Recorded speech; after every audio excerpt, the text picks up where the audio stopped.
खांसी के बारे में बहुत चीज़ें मशहूर हैं। तो खांसी में लोग अक्सर ये समझते हैं कि हम ठंडी चीज़ें छोड़ के गर्म चीज़ों को इस्तेमाल करेंगे तो खांसी ठीक हो जाएगी।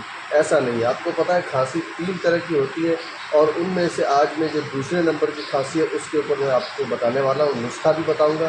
साथ में आखिर में आपको एक बहुत अहम पॉइंट बताऊँगा जिससे आपको पहचानने में बड़ी आसानी होगी कि आपको खांसी कौन-सी है, सूखी है, खुश्क है या तर है, आसादी है, गुद्दी है या उजलाती है। तो इसको समझने के लिए आपने वीडियो पूरा देखना है। लास्ट में जो पॉइंट बताऊँगा उसको आपने बिल्कुल भी मिस नहीं करना है। देखिए खांसी जो अगर आपको सुबह को होती है ज़्यादा और आपका पेशाब जो है पीला है और आपको जिस्म के अंदर गर्मी महसूस होती है और आपकी ज़बान जो है वो ज़्यादा जो है ज़र्द कलर की हो गई है, उसके ऊपर रंग थोड़ा-सा चढ़ा हुआ है, वो सफ़ेद भी नहीं है और पीली भी नहीं है, इस तरह की उसके अंदर जो है अलामत ज़ाहिर हो रही हैं।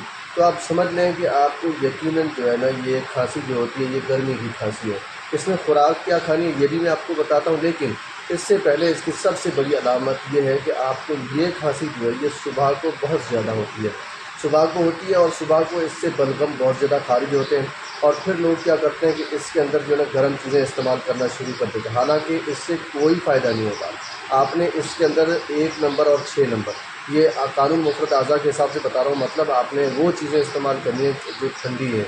यानी सालन में अगर आप खाएँ तो ककड़ी, कद्दू, टिंडा, भिंडी ऐसी चीज़ें खाएँ और जो गर्म चीज़ें आप खा रहे हैं उनको बिल्कुल आप 15-20 दिन के लिए बंद कर दें। अब खुराक के तौर पर तो मैंने आपको बता दिया, अलामत भी आपने देख ली। नुस्खा हम सुन लेते हैं। नुस्खा इसमें क्या है कि हल्दी, मुलेठी, सौंफ ये आपने 12-12 ग्राम ले लेने हैं और इसके अंदर गोंद कीकर जो है ये भी 12 ग्राम ले लेना है। और इसी तरह आपने एक चीज़ और आती है जिसको कहा जाता है काकड़ा सिंगी या आप उसके अंदर बरगे बांसा, इनमें से कोई भी चीज़ आप डाल लें।